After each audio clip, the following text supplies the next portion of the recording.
Brooklyn and Steve Polak.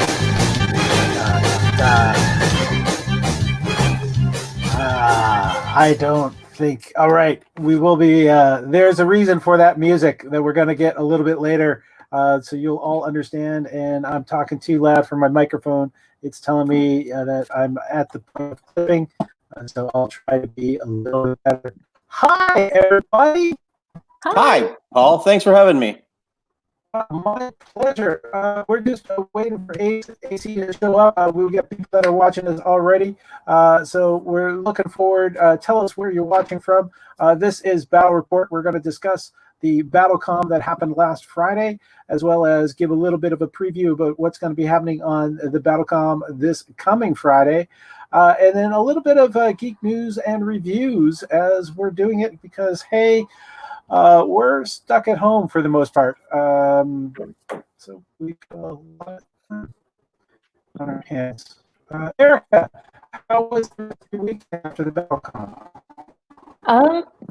Pretty good. Nothing super exciting to report, I guess.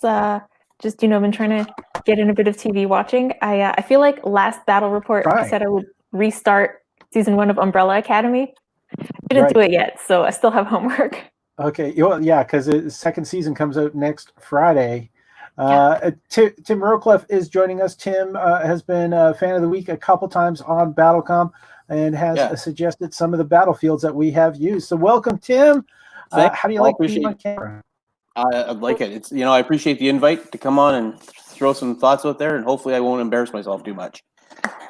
Oh, if you or my family, or the generations to come. All right. I'm seeing, I don't know if I'm having a stroke, but I'm occasionally seeing different windows in this conversation just go black for a second. So if blood spurts out my nose, don't dial 911. It's just my time. I'm not saying that's a DNR or anything. Just please make sure that the show continues without me in memory of me. We'll keep that up. For those who've never seen BattleCOM before, and again, if you're just in, say hi, give it a thumbs up, make sure you like it.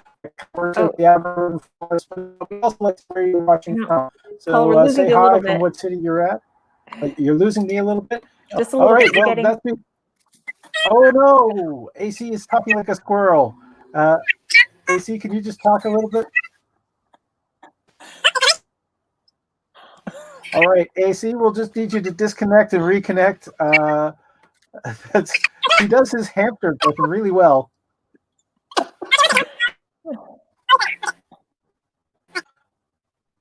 All right, he'll be back. He'll be back with the squirrels in his hands. They can talk like that. Maybe that's his strategy for this week. That would win a few votes. A little known fact, the A stands for Alvin. Yeah, the A in AC stands for Alvin. That's points to Erica for that one. So let's bring in AC into the stream, and there's somebody hiding behind him.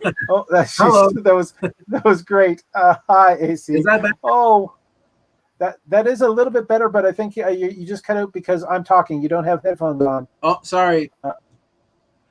Yeah, he's gonna run and get some. Oh, your Fantasia T-shirt. Something that's is it happening digitally this year? I see some watch parties that they were planning, but what's the status on Fantasia? Do you know, AC? Well, yeah, it's still going on. I know that they're still doing the festival, but it's going to be online. Much like a lot of other conventions that are going on nowadays, right? Unfortunately, you can't have a lot of people show up. So what they're doing is they have this online platform set up. I don't know exactly how it's going to work just yet. They're going to announce exactly what they're doing soon. I know that they already started putting up a few previews for the movies that they're planning on putting for this year. But the full schedule hasn't been released just yet. So, yeah. At least I guess we don't have to worry about not being able to get into the cinema, because that's the problem with Fantasia. Is they sell out and you just can't get in to see the films you really want to see. Yeah.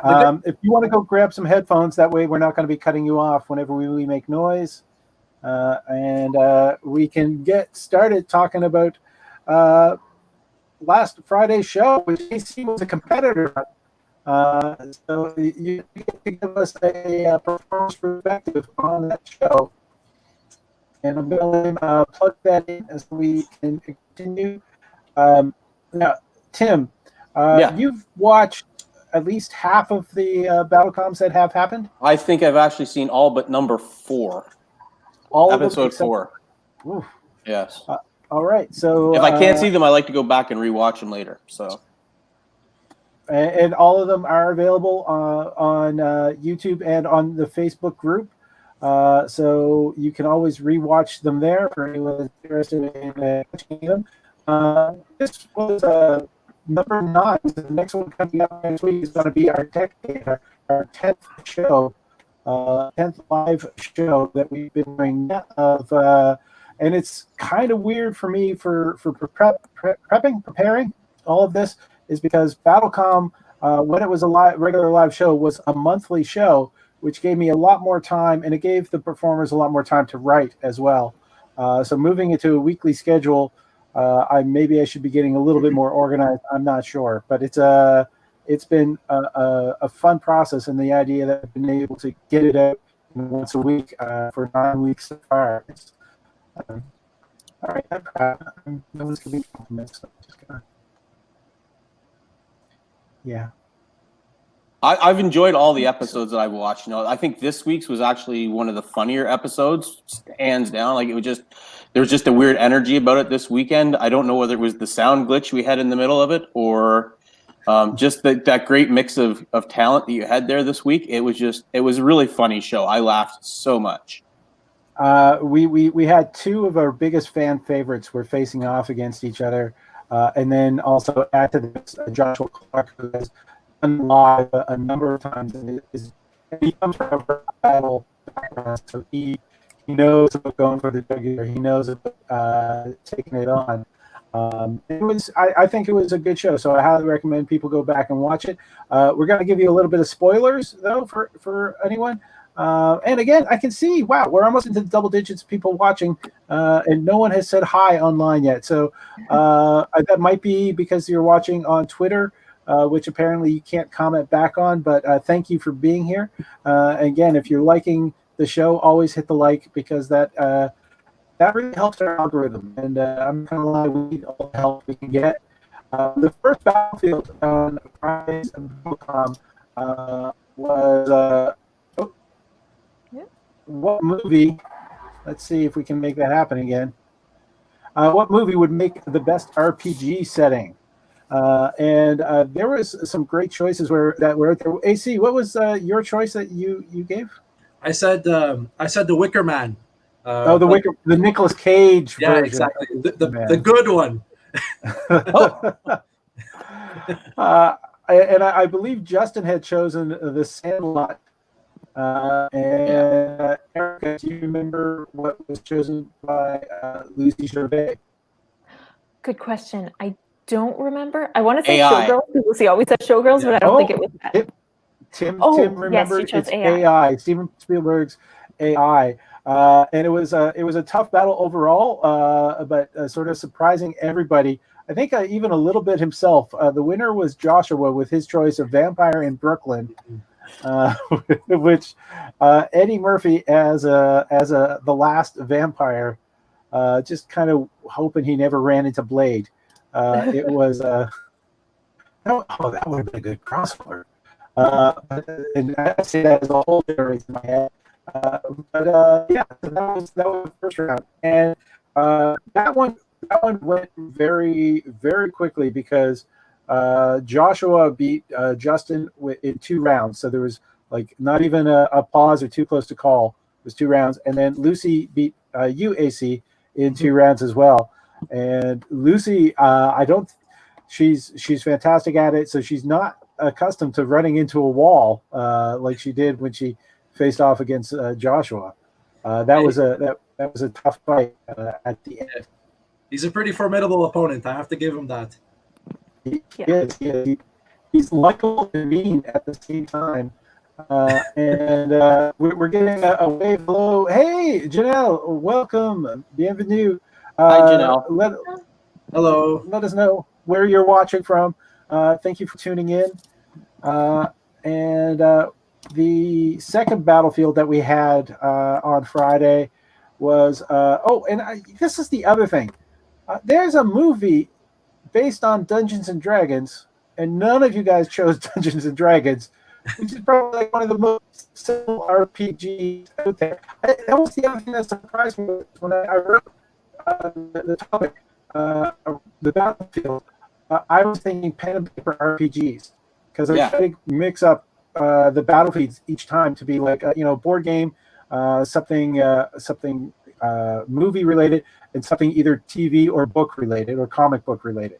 Mm-hmm. And those are the three categories I try to find. So when I went this one, I said, okay, that's games, and if that's games and movies, and most of you guys were thinking doing RPGs as in electronic, as in computer RPG games, which threw me for a loop when you guys started giving me your choices. And I thought it was kind of neat that everybody went the same way.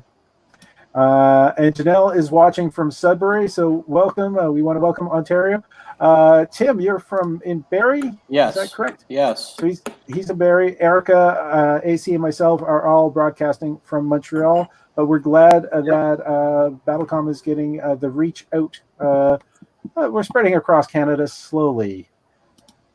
Now, the second battlefield that we had was, and I just somehow hit edit on that. Let's see if it's up. Is what would be the best cross franchise romance? Which again, I actually had to fight with Joshua because Joshua's first choice, I couldn't let him have it because he wanted it from two different branches of DC. So he wanted to go a DC Vertigo character with a DC regular character and have the cross. And I have to say that choice was pretty powerful. His choice for the second round, what he wanted to have was Poison Ivy and Swamp Thing. Ooh. Yeah. Lots of ooze. Yeah, could you imagine, that kind of, I mean, she's not, I guess Swamp Thing is a thing. It's not a he anymore because she doesn't date he's. So that would have maybe made it. I don't know. I'm really kind of. I really would like to have seen how that would have gone, but it was against the spirit of the question. So maybe if we ever have name two comic book characters who should do a team up, that would probably qualified as the question. So the choice was Lucy ended up being with Justin, and it was a tough fight. I think it was a too close call in there, but Lucy got 2 points. Justin only got the one. No, that was Joshua. Sorry, that she defeated. So Lucy defeated Joshua that time, and then Justin faced off against AC, and he faced off against Lucy. And that was the round that Justin Shaw, a.k.a. the Wrath of Shaw, the person who podcasts Half a Star, he ended up being the person who won that round. Do you guys have any memories of that round that you'd like to share? One of the too close to calls got so close that you made me make the decision, and I still feel guilty about it.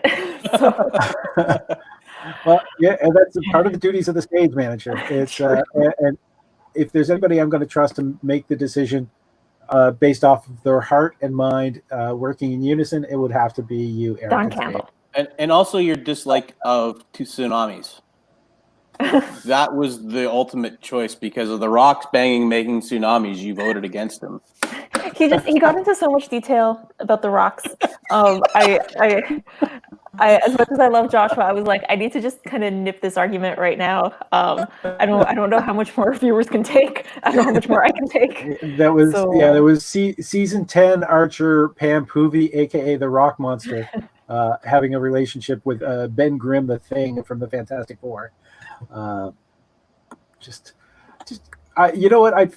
If there was like sand in their apartment, I'd just be wondering, did they just do it everywhere? But no, I'm not saying that way. I'm just saying when your rocks are rubbing together, it exfoliate. He's maybe, I should have a little too much. All right. So I know that's not really encouraging anyone who's watching from saying hi or anything, but feel free to do so at any time. AC, what do you remember from that round? I really like Justin's songs.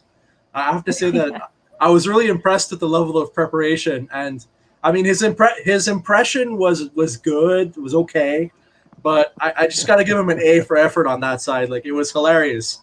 So, and I loved his matchup too. I mean, Gordon Ramsay and the tomato from VeggieTales, like it was great. Yeah. Gordon Ramsay from Hell's Kitchen and Bob Tomato from VeggieTales. That was the winner of that round. Justin Shaw is somebody that whenever he shows up, he brings the battle. And the third round we had was, what is the easiest game to cheat at? Now, Tim, did you provided this? No, I provided the crossover. I provided the second category. The second category. Yeah. Okay. What inspired you to say the crash? I don't know. We were just sitting there in the after show the week before, after episode 8, and it just came up. I get weird ideas all the time. Sorry, just you know, I just get these things in my head, and I don't know where they come from. My wife could tell you stories anyway, but she won't. She's not here. All right, that sounded ominous. She could tell stories, but she's not here anymore. No, she's in Solo Beach. She's just not here. All right. Yeah.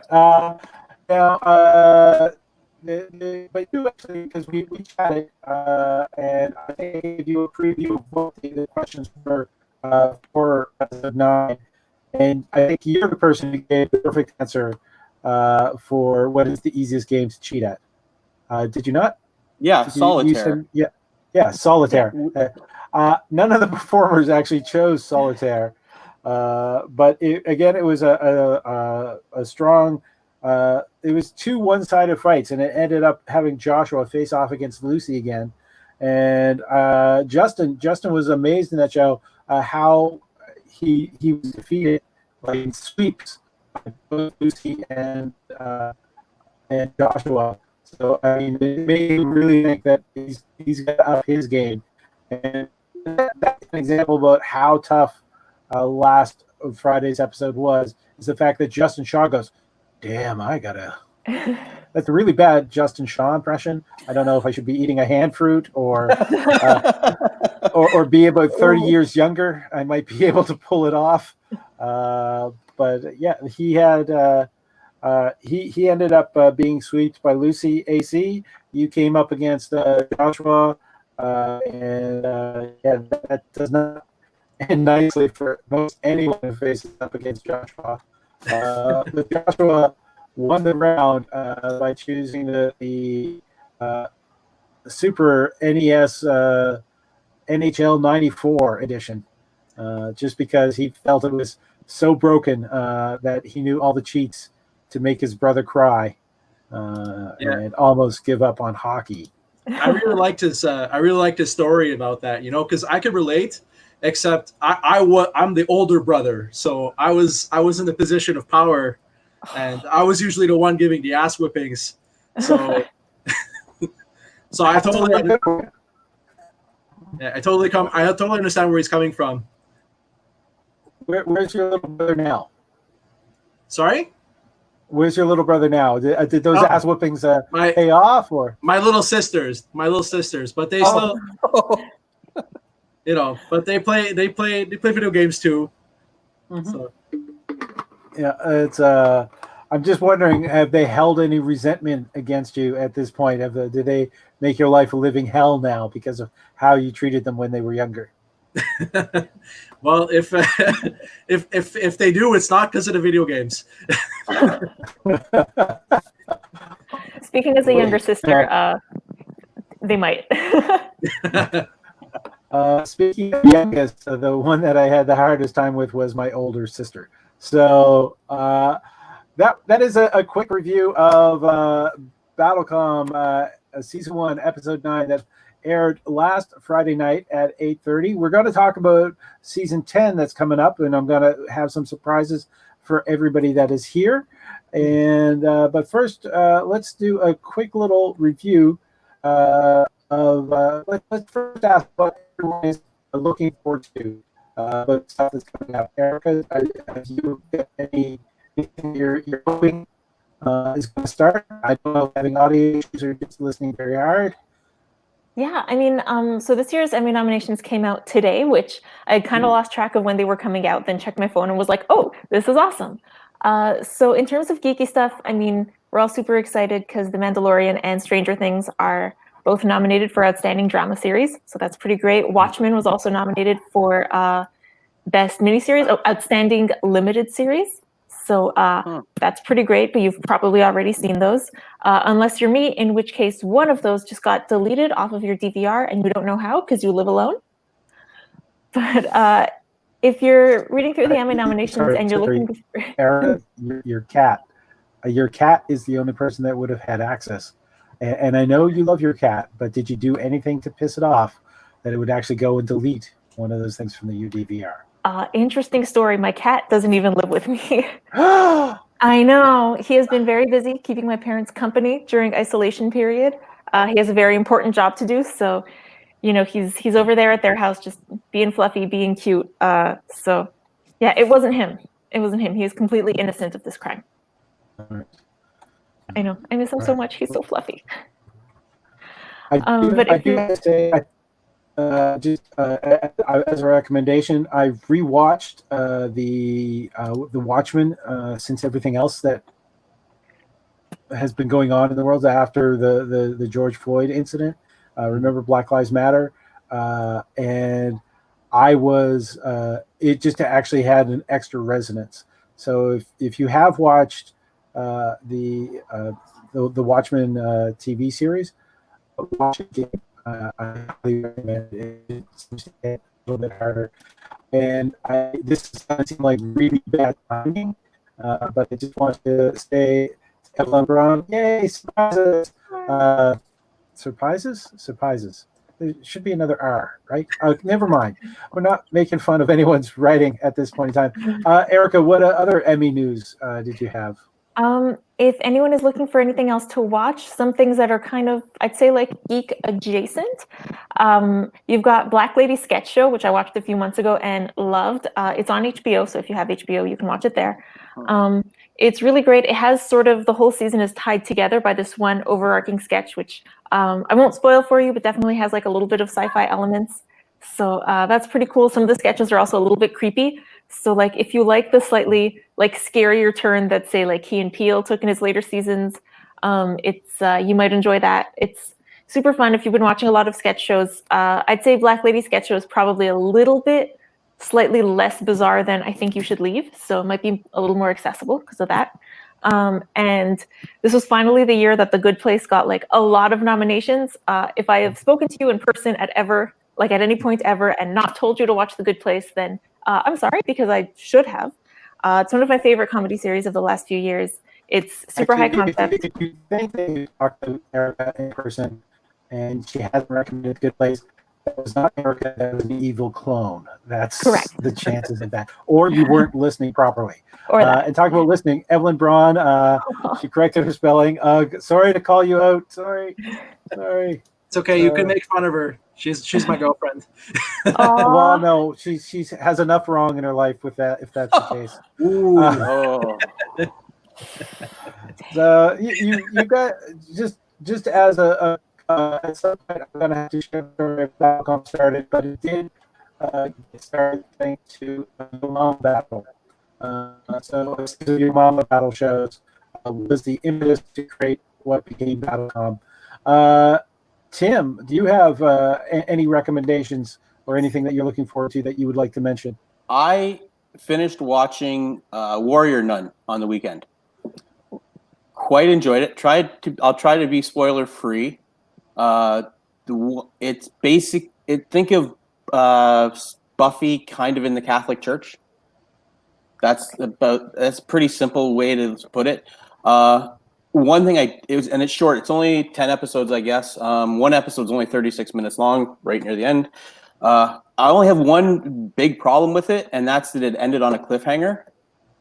And I'm 54 years old, and I don't want cliffhangers in this time of COVID and thing. I want resolution because God knows what'll happen. I want to know how it ends. And I've hated cliffhangers for such a long time. You know, there was a great show years ago called John Doe that had Dominic Purcell. It lasted one season and ended on a cliffhanger.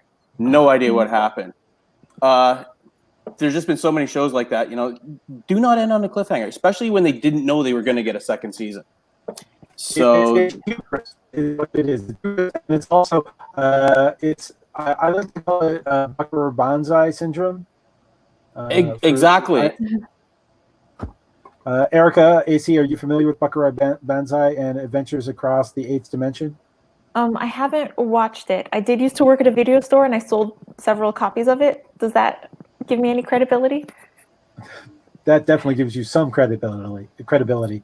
AC? I mean, I never heard of it, but as an otaku, I'm no stranger to series starting and only lasting like one season and then ending on a cliffhanger. I don't know if you guys watched No Game, No Life. No, sorry. Yeah. Anyway, so pretty much the same thing. Like, it was a great series. It was really building up to something, and then all of a sudden, just that's it. End of season 1, and it's never getting a season 2. At least we don't think so. So yeah. But Buckaroo Banzai and Adventures Across, is it the nth dimension? No, it's the eighth dimension. It is the eighth dimension. End it with a trailer for the Buckaroo Banzai 2. And the cast had Peter Miller. He was the star. It had Jeff Goldblum in it. Ellen Barkin. Yeah, Ellen Barkin was in it. There was John Lithgow was one of the major villains. Big Booty. Yeah, John Big Booty. Yeah, it was inspired insanity, but it's very much one of those movies that just tried to do too much all at once. It had a big budget, and it had a bunch of. Who was the director? Wasn't Spielberg? Was it? It was. I can't remember that. It was. Let's find out. Well, Erica's going to fact check that for us. I had the Marvel Comics novelization of it. Yeah, Marvel Comics was on it. AC has just blacked out for some point, but he's gone to the eighth dimension. He's gone to the eighth dimension to find John Big Booty to ask him questions. Oh, there we go. All right, so it was directed by W.D. Richter, who also wrote the screenplay for Invasion of the Body Snatchers and 1979 Dracula. Was that Christopher Lee Dracula? And Big Trouble in Little China. And I think that's most of it. 79, I think, would have been Frank Langella. Ah, thank you. I'm old. I have to say I've watched 2 episodes of Warrior Nun, and I'm a little annoyed by the small things that take me out of it. There's a lot of voiceover, and I understand it was taken from a novel, so it's normally in a novel you can read what the character's thinking. So they're trying to translate that to the screen, but it just ends up to be more of a good food dump than really being good characterization. And there's a lot of times where there's lighting problems and sound problems with watching it. It just it made me hard to get even to the end of the second episode. It was a little rough. I don't mind the voiceovers because for me, as a guy with a wife who you try to find things you can both watch, I thought the fact that it was about 80% kind of like young girl having troubles and 20% action, the 20% is for me, the 80% is for her, and maybe we can come together somewhere on that. So that didn't bother me so much. I think it also suffered a bit from having a low budget, like especially with some of the CGI stuff. But it had like grand concepts, so I did like that. And the acting, though inconsistent at times, was very, very good. So I will state that. I think AC may have put his thumb on the top of his camera because he's got like he looks like anyone remember old porn when they would smear Vaseline on a camera lens? Bob Guccione. Bob Guccione. There we go. I've been having some PC issues lately, and for some reason, my webcam switched to the laptop cam in the middle of our session, and I actually had to use my girlfriend's laptop because my laptop was also not working. Oh no. So I'm just trying to figure this out. I guess you're just gonna have to bear with the potato quality for a little bit, if you don't mind. You really, really should be careful about where you are downloading some of that anime you're watching there, AC. AC. Yeah, I'm saying anime for now. Until the next radio show. What is it that you're looking forward to? Well, speaking of anime, I have to say that I'm really impressed with Netflix's anime game in the last couple of months. They've been uploading a lot of really good series, and I mean, a lot of this stuff I've already seen, but I'm just glad to see that it's like making the mainstream. Like for example, there's Agretsuko that's very popular nowadays. They're announcing another season. It's a great series. That's a karaoke one. That's like the business. She's like a what's her, like a tanuki or something like that, like a raccoon or something. Oh yes, the raccoon dog. I think she works in an office, and by day she's like nice and innocent, and she's a hard worker, but at night she's an extreme metalhead who sings karaoke by herself. So like death metal. Yeah. Not just like regular karaoke, like hardcore death metal, you know. And it's a great concept, and I have to say that I'm really happy with where it's going. There's also I mean, Avatar: The Last Airbender. They're planning on putting The Legend of Korra. It's coming up soon. We're getting a bunch of new seasons for different shows. There's this new one that came on. It's called BNA. It's from the same guys who did Kill la Kill, which was pretty popular too. So, that's not Trigger, is it? Sorry? Was that Trigger that did Kill la Kill? I think so. Man, okay. I'm pretty sure. It's also the same. I need to tell you with that knowledge. You definitely dwarfed me on anime knowledge. Though, I got a little bit of everything. Anything else, AC? I mean, that's really what I've been paying attention to. There's a lot of movies that they're uploading as well, so that's pretty cool. But as far as I'm also like, I guess on the convention side, I'm looking forward to the Fantasia Film Festival. Does that count as upcoming movies? I guess. I did see that Netflix did put a lot of the Ghibli films up. I don't have Yes. Yeah. So so like I haven't seen them all, so now I'm kind of when I have a little bit of time, I'm trying to watch one or two here or there when I can, because it's always exciting to watch like high caliber anime, like storytelling as well as execution. Yeah, I love Studio Ghibli. I have to say that Miyazaki is like he's one of the best directors, and I have to say that he's like modern. He's like a modern day Disney. He's like a Japanese Walt Disney. Yeah.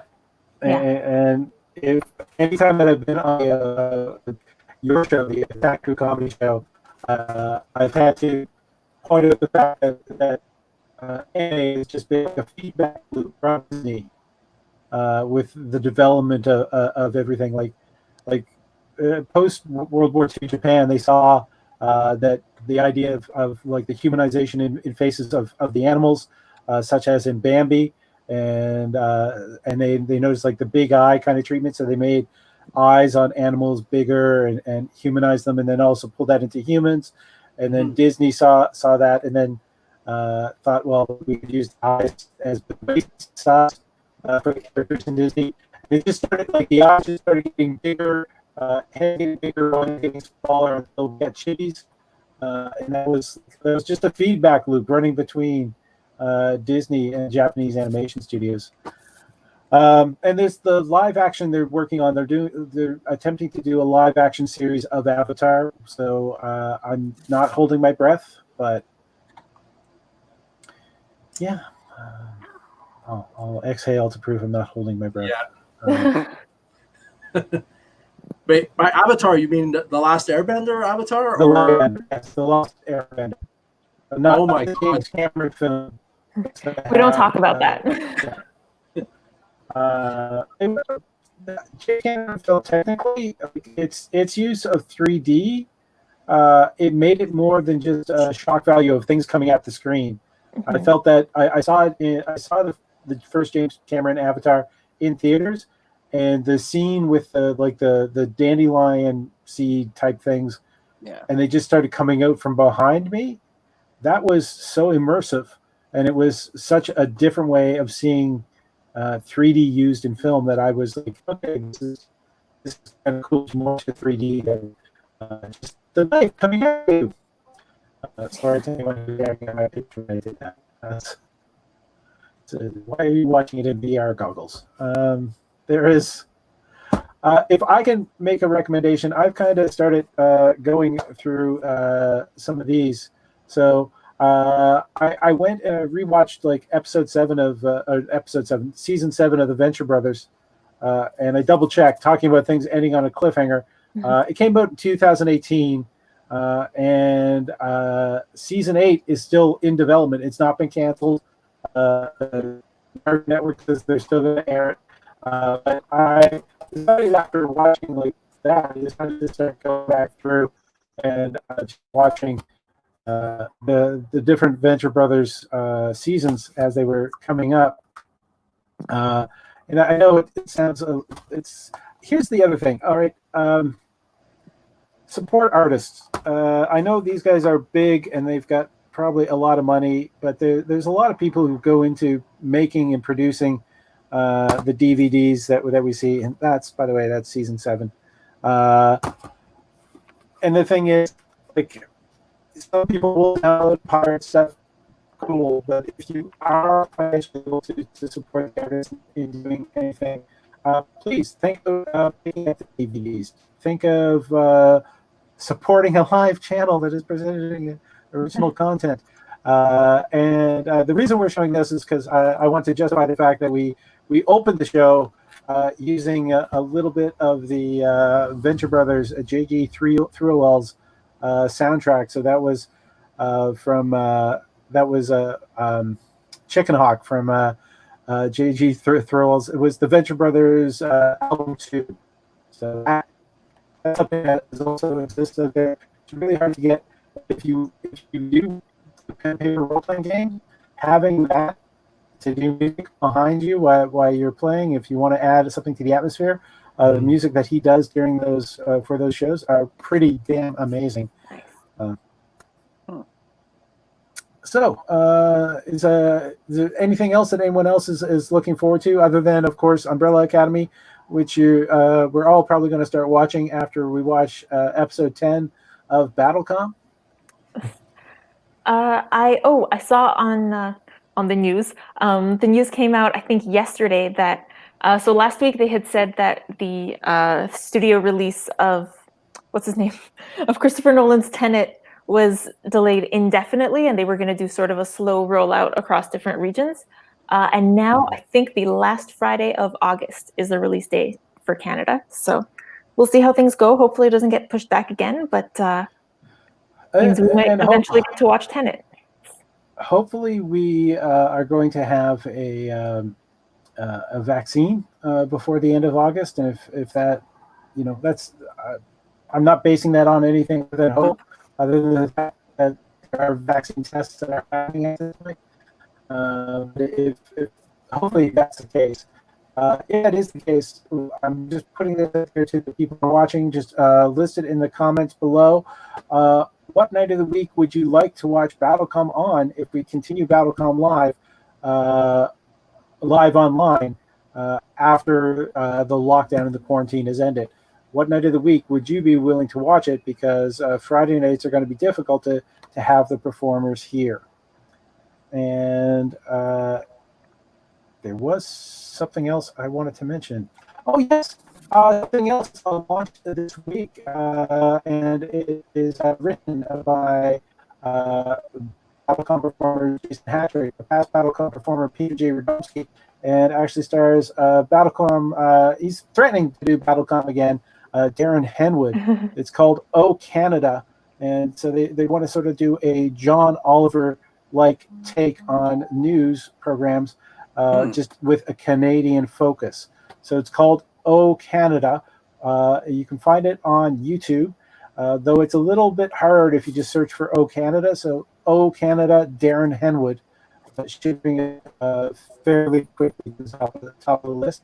The first one is about the kerfuffle with Jamie Singh calling a member of the Bloc Québécois racist. So it gives a dive into the meaning and everything that's behind that. And it's quite entertaining. It's written by some pretty sharp writers. And Darren Henwood is, well, he's a sharp-dressed man. Let's face it. Do we have any other things we want to mention before we give a little bit of a mention for what's happening this coming week? I want to just throw out one more recommendation. There's a documentary I watched last week called Making Apes. And it's a documentary about the makeup artists who did all the makeup for the original Planet of the Apes movies and the effect they had on the trickle down. And Guillermo del Toro is in it. There are so many like renowned people in it, but it talks about the history of what happened to them after the movie and some of the relationship breaks down and how some of the things moved around. It's really quite interesting. It's really good. I recommend it. Ooh, that is. Thank you very much, Tim. That is a very cool suggestion. So, what would you guys like to hear about first? Who's battling next week, or what the battlefields are? Both. Yeah, we want to know it all, Paul. We want to know all of it. I know, but I said first, so it's kind of hard to say it all. I can't. I can only talk out of one side of my head at a time. So it's those reports that I'm two-faced is completely erroneous. Is AC back this week? Yeah. AC is back this week. AC was the battler's choice to return. So the other battlers wanted to see return this week. It's kind of weird that he's actually been able to move his head in exactly the most blurry spot in his camera. Hopefully, we will get him the witness protection program that he's in, so we can actually see him whole for the episode. But we will have AC Valiente back. But he's facing off from Toronto. Somebody doing BattleCOM for the first time, but very much an established comic, and a friend and recommended by Lucy Gervais. Cliff Knight is going to be on the show. Cliff has made appearances in Montreal, but he is a Toronto-based stand-up comic. We have Montreal AJ Young. He's returning to the online BattleCOM field. And when AJ goes dark, it's like a blackout. It takes out the city block. Yeah. So, he's like, I worry about him, but he's also a joy to watch. It's kind of pulls on the heartstrings in that way. And our final performer is actually somebody who he has done stand-up, but he's more of a radio personality. He's now currently living in Halifax, but he did when he was an on-air personality in Ottawa. It's Scotty Mars. So he also, I believe it's called the Mars Report. He has a podcast that he does, and he's going to be joining us for the BattleCOM that's coming up. 4 gentlemen this week. It is 4 gentlemen this week. I don't try to fill any kind of quotas or boxes. I just try to get the best acts that I can. Sure. Erica is rejoining me again as the stage manager, unless something has changed. No. Okay, good. Because I need help. Dear Lord, it's heavy lifting at times.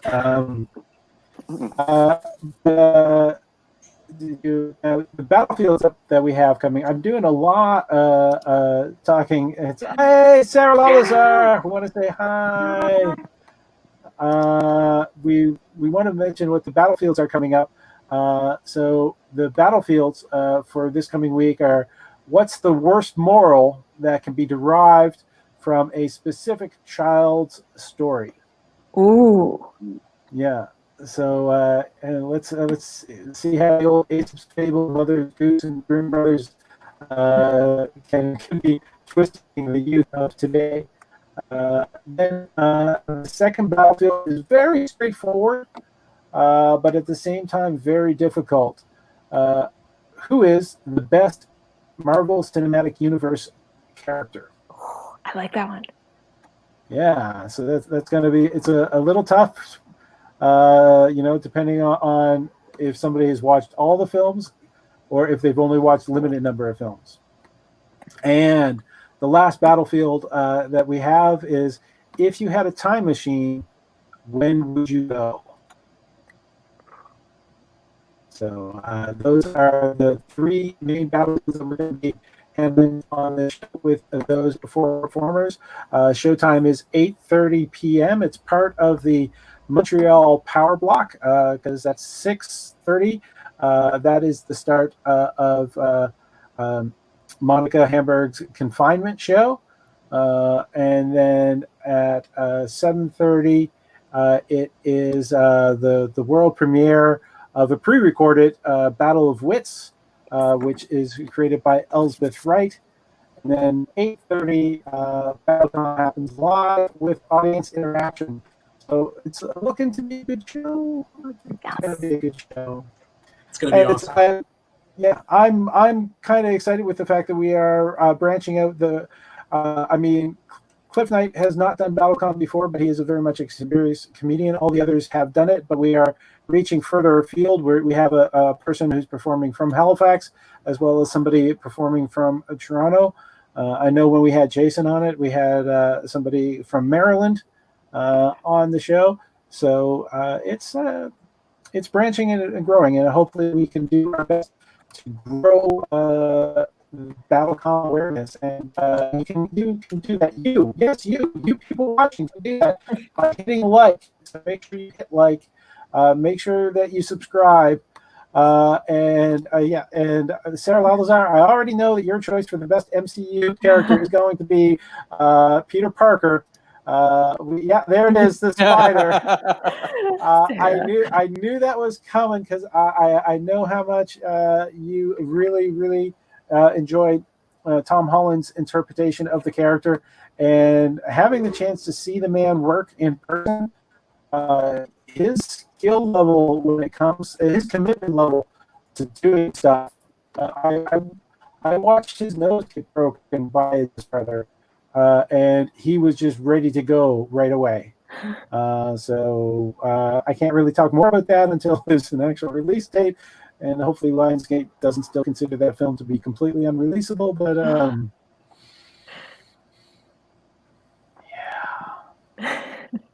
all right. I don't know if that was just creepy breathing in anyone else's ear, but this is a little bit. I'm on brand at this point. I'm wearing a classic BattleCOM T-shirt that says "Losing is a learning experience.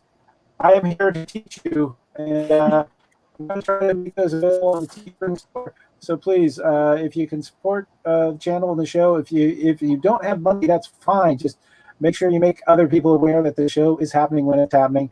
And Erica has been quick to put that link up on the bottom. So it's linktree.com. It's linktr.ee/Paul Ash. And if you do that, right at the top, it says buy me a drink. And considering that the channel has had close to 4,000 views now over the various shows, if everyone had donated $1, I would be paying these people what they're worth. Think about it. It doesn't take much to make us kind of happy. I know that a lot of people aren't working. We're not working, but it's due.